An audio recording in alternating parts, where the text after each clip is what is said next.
Part 2ದಾಗ ಉಪ್ಪಿನಕಾಯಿ ಹೆಂಗೆ ready ಮಾಡೋದು, ಹೆಂಗೆ ಮಸಾಲ ಹಾಕೋದು ಅಂತ ಹೇಳ್ತೀನಿ ಅಂತ ಹೇಳಿದ್ನಿ. ಇವಾಗ ನೋಡಿರಿ, ಬೆಳ್ಳುಳ್ಳಿ ಬೇಕು ರೀ, ಆಮೇಲೆ ಅರಿಶಿನ ಪುಡಿ ಬೇಕು, ಇಂಥವು ಒಂದು 4 ಪಾಕೆಟ್ ಉಪ್ಪು ಬೇಕು ರೀ, ದೊಡ್ಡ ಉಪ್ಪು, ಕಾಸಿ ಆರಿಸಿದ ಎಣ್ಣೆ ಬೇಕು ರೀ, ಊರು ಬೆಚ್ಚಗೆ ಇರೋದನ್ನು ಹಾಕಬೇಕು. ಆಮೇಲೆ ಬ್ಯಾಡಗಿ ಮೆಣಸಿನ್ಕಾಯಿ, ಖಾರ ನೋಡಿರಿ ಇಷ್ಟು ತಗೊಂಡು ಹೋಳು ಹೊಡೆದಿಟ್ಟೇವಿ. ಉಪ್ಪು ಹಾಕತ್ತೇವೆ ರೀ. ಈಗ ಉಪ್ಪು ನೀವು ಎಷ್ಟು ಹಾಕ್ತೀರಿ ಅಷ್ಟು ಬಿರುಸಾಗ್ತಾವೆ ಉಪ್ಪಿನಕಾಯಿ.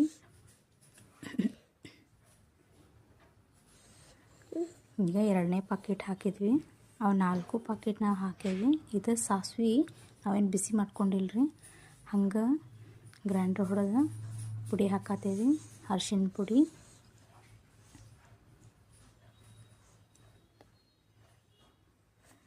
ನೋಡಿರಿ ಇದು 3ನೇ ಪಾಕೆಟ್ ಉಪ್ಪು.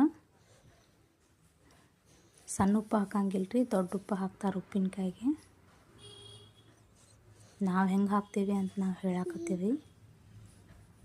ಒಬ್ಬೊಬ್ರು ಸಣ್ಣ ಉಪ್ಪು ಹಾಕ್ತಿರ್ಬೋದು.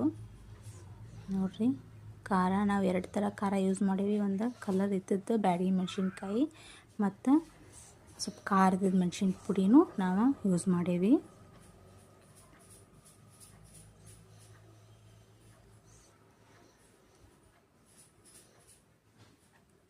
ನೋಡಿರಿ ಈಗ 2 ಥರ ಖಾರ ಹಾಕಿದ್ವಿ. ನೆಕ್ಸ್ಟ್ ಒಂದು ಶೇರ್ನ್ಯಾಗ ಒಂದು ಅರ್ಧ ಶೇರ್ ಅಥವಾ ಒಂದು ಶೇರ್ ನಾವು ಬೆಳ್ಳುಳ್ಳಿನ ಸ್ವಚ್ಛ ಮಾಡಿ ಪುಡಿ ಮಾಡ್ಕೊಂಡು ಇಟ್ಕೊಂಡಿದ್ವಿ.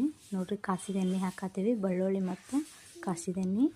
ನೀವು ಕಾಸಿದ ಎಣ್ಣೆ ಸ್ವಲ್ಪ ಉಗುರು ಬೆಚ್ಚಿರುವಾಗ ಬೆಳ್ಳುಳ್ಳಿ ಜಜ್ಜಿದ್ದನ್ನು ಆ ಎಣ್ಣೆ ಒಳಗೆ ಹಾಕ್ಬೋದು. ಹಿಂಗೆ ಹಾಕತ್ತೇವೆ ರೀ, 2 ಥರ ಹಿಂಗೆ ಸಿಗ್ತಾವೆ, 2 ಥರ ಹಿಂಗೆ ಹಾಕತ್ತೀವಿ.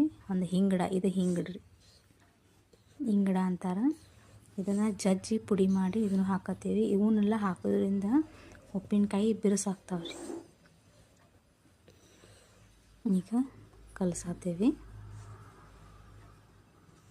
ಭಾಳ ಇರೋದ್ರಿಂದ ಅವನ್ನ ಚಮಚೆಯಲ್ಲೇ ನಾವು ಕಲ್ಸೋಕ್ಕಾಗಲಿಲ್ಲ ಅಂಥೇಳಿ ಅವನ್ನ ಬುಟ್ಟಿ ಎತ್ವಿ, ನಾವು ಗಲ್ಸಾತೀವಿ.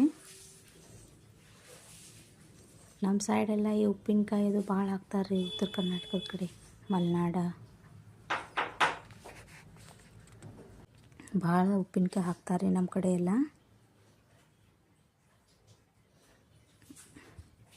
ನೋಡಿರಿ ಕಲ್ಸಾತೇವಿ ಉಪ್ಪಿನಕಾಯಿ. ಸುಣ್ಣನೂ ಹಾಕ್ತಾರೆ ರೀ, ಅದನ್ನು ನಾವು ಸುಣ್ಣ ಹಾಕಿಲ್ಲ ಇದ್ರಾಗ.